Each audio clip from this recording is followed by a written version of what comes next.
नमस्कार, खबरों की खबर में आपका स्वागत है। आरएसएस के सरसंघ चालक मोहन भागवत जी और उत्तर प्रदेश के चीफ मिनिस्टर योगी आदित्यनाथ 2.5 घंटे क्या साथ रह लिए। हिंदुस्तान की राजनीति में भूकंप आ गया है। खौफ किसे कहते हैं, डर क्या होता है, ये अभी विपक्ष के नेताओं और दिल्ली की मीडिया से पूछिए। कई सारी कहानियां, कई सारी चीजें चल रही है। 2.5 घंटे की मुलाकात का अफसाना इस तरीके से बनाया जा रहा है, उससे एक बात तो साबित होती है, योगी आदित्यनाथ का, मोहन भागवत का खौफ हिंदुस्तान की ये सेक्युलरिज्म का धंधा करने वाले गैंग को इतना ज्यादा है कि इन्हें बुरे बुरे सपने आ रहे हैं। कई इंटरेस्टिंग चीजें हो रही है। हालांकि इन दोनों की मुलाकात पे नजर भारतीय जनता पार्टी के लीडर्स को भी थी और विपक्ष वो तो दूरबीन लगा करके बैठा हुआ था कि अब क्या होगा। इस तरह की खबरों को लेकर के कई सारे कयास लगाए जा रहे हैं। उन कयासों पे बातचीत करेंगे और समझने की कोशिश करेंगे कि इनकी अंदर जो खौफ और डर हिंदुत्ववादियों से है, उसकी वजह आखिर है क्या। ये प्रोपेगेंडा करने में माहिर लोग किस तरह की बातें कर रहे हैं और क्यों कर रहे हैं, इसको समझने की आवश्यकता है। लेकिन पहले उस खबर को देख लेते हैं जिसके ऊपर यह पूरा बवाल चल रहा है। Uttar Pradesh chief minister Yogi Adityanath met राष्ट्रीय स्वयंसेवक संघ आरएसएस चीफ मोहन भागवत इन गौतम कुटीर, Mathura. The meeting comes ahead of the National Executive Meeting of RSS's Akhil Bharatiya Karyakari Mandal. The CM also called on RSS General Secretary Dattatreya Hosbole Yogi stayed in Saptakutir for over 2.5 hours. According to RSS spokesperson, the chief minister discussed some national issues with Bhagwat. Senior RSS functionaries are set to discuss a range of contemporary issues during a 2-day meeting scheduled to begin in Mathura on October 25th. खबर इतनी सी है कि RSS के executive की बैठक होने वाली है। तमाम आरएसएस के वरिष्ठ लीडर वहां मौजूद रहेंगे और 25 अक्टूबर से वहां उनकी कार्यकारी, उनका अपना कार्यक्रम चलेगा। चूंकि उत्तर प्रदेश में हो रहा है तो मुख्यमंत्री वहां गए, घड़ी लगा करके बैठे हुए थे मीडिया वाले। 2.5 घंटे वहां पे रहे और उसके बाद मीडिया वालों ने पूछा आरएसएस के स्पोक्स पर्सन से कि क्या बातचीत हुई दोनों के बीच। बस इतना बताया गया, बस इतना ही बताया गया कि नेशनल इश्यूज के ऊपर चर्चा हुई दोनों ही वरिष्ठ लीडर के बीच। बस इतना कहना था कि अब लोगों को लग रहा है कि 2.5 घंटे की मुलाकात, और मैं आपको बता दूं 2.5 घंटे वो सप्त कुटीर में रहे, लेकिन मोहन भागवत जी के साथ योगी जी की मीटिंग मात्र 45 मिनट की थी। 45 मिनट की मीटिंग, वो भी 1-to-1 कमरे में दोनों अकेले थे। अकेले में क्या बात हुई ये कोई नहीं जानता इन दोनों के अलावा, लेकिन ये लुटियन मीडिया, लेफ्ट लिबरल कबाल ये नैरेटिव करना शुरू कर दिया, ओ माय गॉड कोई बहुत बड़ी प्लानिंग कर दी गई है, हमारी तो दुकान बंद हो जाएगी। ये बताता है ईमानदार लोगों से किस तरीके से ये पक्षपाती लोग डरते हैं। पक्षपाती लोग डरते हैं। योगी आदित्यनाथ, आरएसएस, मोहन भागवत जी, इनके देश के प्रति कमिटमेंट के ऊपर कोई सवाल खड़े नहीं कर सकता है।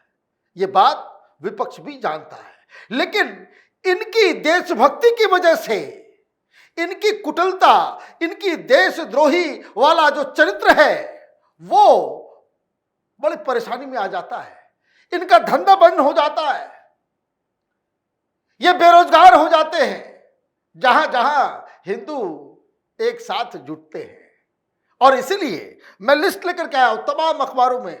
वो लंबा हो जाता वीडियो, लेकिन मोटी मोटी चीजें अलग अलग जगहों पे क्या क्या चर्चा हो रही थी, योगी आदित्यनाथ और मोहन भागवत जी ने क्या बातचीत की। तो पहली चीज जो बताई जा रही है कि अयोध्या तो हो गया, उसके बाद काशी और मथुरा को कैसे क्या करना है उसके ऊपर इन लोगों ने चर्चा की। और चर्चा कितनी देर हुई है? 2.5 घंटे। आप देखिए इन लोगों को किस तरीके से ये लोगों को भड़काने का काम करते हैं। अच्छा, चर्चा हुई तो क्या हुआ? चर्चा हुई तो क्या हुआ? आप इंसिनुएट कर रहे हो भाई, सारी चीजें कोर्ट के अंदर है, चाहे वो काशी का मसला हो या मथुरा का मसला हो, कोर्ट से जो कुछ होगा उसको फॉलो किया जाएगा। इसमें कहां दिक्कत है? लेकिन आप एक खौफ, एक डर आपके ही मन में चोर है। हरियाणा की जीत के ऊपर चर्चा हुई, हरियाणा में किस फॉर्मूले से भारतीय जनता पार्टी जीती। और चूंकि ये लोग सब प्रधानमंत्री मोदी से जलते हैं, घृणा करते हैं, तो ये भी कहानी बताई गई पूरी तरीके से, तो आरएसएस की वजह से जीत हुई। मोदी को पीछे रखा गया, योगी को आगे किया गया, तमाम तरह की चीजें। तो हरियाणा की जीत पे लंबी बातचीत हुई और उसके बाद एक और सुगुफा कि जो यूपी के अंदर मतदाताओं को जोड़ा जा रहा है या घटाया जा रहा है, इसमें आरएसएस संघ के कार्यकर्ताओं की मदद कैसे ली जाए उसके ऊपर प्लानिंग की गई है। मतलब अब आप चुनाव हारोगे तो फिर यही अखबार वाले जो है ये बात बताएंगे कि देखिए योगी आदित्यनाथ ने जो अभी देखिए शुरू हो जाएगा, जब भी चुनाव हारेंगे तो इनको यही कहना ही है कि जो वोटिंग लिस्ट है उसमें गड़बड़ी की गई। क्यों गड़बड़ी की गई? अरे मथुरा में जो मुलाकात हुई थी उस दिन यह तय हुआ था कि आरएसएस की मदद से वोटर लिस्ट तैयार करनी है, उसकी अभी से प्रोपेगेंडा शुरू इन लोगों ने कर दिया। कितना डरते हैं ये लोग भाई, सीधे सीधे भाई। कोई आपको बताया भाई 45 मिनट में क्या बातचीत हुई, लेकिन फिर भी आपको प्रोपेगेंडा करना है। और हां, अभी 9 की घोषणा हुई है, लेकिन 10 जगहों पे उपचुनाव है। उसमें हरियाणा के फॉर्मूले से कैसे काम किया जाए ताकि 10 की 10 सीटें आ जाए। आरएसएस सीधे सीधे उतर आई है। आरएसएस सीधे सीधे उतर आई है। यह मुस्लिम मतदाताओं को पोलराइज करने के लिए एक नया बहाना। फिर यह भी बताया गया कि ज्यादातर मीटिंग जो हुई इस बात को लेकर के हुई कि 2027 में जो विधानसभा चुनाव होगा यूपी के अंदर, उस पर चर्चा की गई, उसके लिए पूरा प्लान तैयार किया गया है। क्या क्या कहानी ये लोग बनाते हैं, समझ में नहीं आता। बातचीत किसके किसके बीच हो रही है?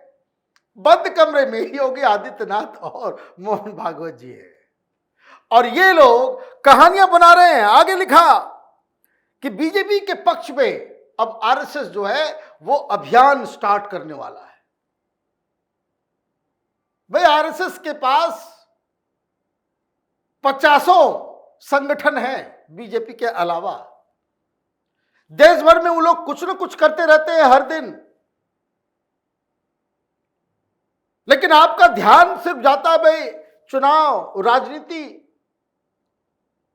समाज सेवा। आरएसएस क्या क्या करता है। आज वायनाड में राहुल गांधी, उनकी बहन जो है नॉमिनेशन कर रही है, प्रियंका वाड्रा वहां से चुनाव लड़ने वाली है।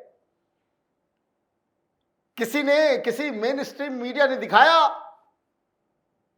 कि उस मुस्लिम बहुल डिस्ट्रिक्ट के अंदर जब लैंडस्लाइड हुआ तो सरकार से ज्यादा अच्छा काम वहां पे आरएसएस के लोग कर रहे थे। अपना काम करके वो चुपचाप चले गए। ये नहीं देखा कि कौन हिंदू है कौन मुसलमान है, लेकिन इनका ध्यान सिर्फ इस बात से डर लगा हुआ रहता है, ओ पॉलिटिकल पार्टी बीजेपी के लिए आरएसएस जो है इनका बस चले तो ये कहते हैं आरएसएस वालों से कि बीजेपी की मदद मत करो। ये दिक्कत है। और भी वैचारिक बातचीत भी हुई होगी, तो ये बोले कि सांस्कृतिक राष्ट्रवाद के ऊपर जो है चर्चा हुई। और सबसे ज्यादा उस पर चर्चा हुई कि ये जो नैरेटिव है बटोगे तो कटोगे, इसको कैसे आगे लेकर के जाना। पूरी प्लानिंग की है आरएसएस और योगी आदित्यनाथ ने कि अब जो है बीजेपी बटोगे कटोगे के ऊपर ही चलेगी। और ये आरएसएस की तरफ से कहा गया है कि हार्ड लाइन लेकर के, हार्ड हिंदुत्व लेकर के चलना है। अब आप समझिए कितना खौफ, कितना डर है इनको, कितना खौफ, कितना डर है इनको। हार्ड हिंदुत्व, अबे हार्ड हिंदुत्व क्या होता है? हार्ड हिंदुत्व क्या होता है? कट्टरपंथी जो है वो इस्लाम में होते हैं, हिंदुत्व में कोई कट्टरपंथ नहीं होता, उसकी जगह ही नहीं है। लेकिन आपको वो माहौल क्रिएट करना है कि देखिए प्लानिंग हो गई है। ये मीडिया वाले ऐसे ही काम कर रहे हैं आजकल, प्लानिंग हो गई है पूरा। और उत्तर प्रदेश में भारतीय जनता पार्टी जीतेगी तो वो यही कहेंगे कि देखिए हार्डकोर, बटोगे तो कटोगे, आरएसएस की मदद से जो है वहां पे वोटर लिस्ट बनाया गया। ये तमाम चीजें वो फिर घुमा फिरा करके फिर वो लेकर के आएंगे अपने नैरेटिव में। और जब ये सारी चीजें आप पहले से जान रहे होंगे तो कोई भी आदमी गच्चा खा जाएगा उनको, लेकिन नहीं बात तो सही है, तो मथुरा में यही सब डिसीजन हुआ था, कुछ न कुछ तो इलेक्शन में गड़बड़ जरूर हुई है, ये कहानी है। और मुसलमानों को इकट्ठा भी करना है। तो उस 45 मिनट में योगी आदित्यनाथ जी ने और मोहन भागवत जी ने, इन दोनों ने अवैध मदरसों के ऊपर बातचीत की। ये कैसे छूट जाता? ये कैसे छूट जाता? कुछ लोग कह रहे हैं नेम प्लेट, मुसलमानों के ऊपर जो है नाम लिखना जरूरी है, नेम प्लेट के ऊपर भी चर्चा हुई, सबके ऊपर चर्चा हुई, लेकिन अवैध मदरसों के ऊपर जो ज्यादा चर्चा हुई कि कैसे अवैध मदरसों को बंद कराना है। अरे भाई अवैध मदरसा है तो वो तो बंद होगा ही। कोई मदरसा अवैध है उसको तो बंद करना ही चाहिए। वो लोग चर्चा किए या ना किए वो पता नहीं, लेकिन ये Muslim appeasement, vote bank politics को आगे बढ़ाने के लिए इस तरह का नैरेटिव ये इन लोगों ने तय कर लिया कि मदरसा को बंद करेंगे।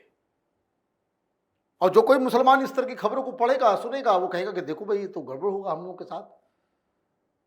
ये कोई नहीं कहता कि उत्तर प्रदेश में जितनी भी योजनाएं लागू हुई गरीबों को मदद पहुंचाने वाली, चाहे वो पैसे की हो, चाहे वो बाथरूम हो, चाहे वो उज्ज्वला हो, चाहे वो घर हो, चाहे कोई भी, उसमें सबसे ज्यादा किसी ने फायदा उठाया है तो वो मुसलमानों ने उठाया।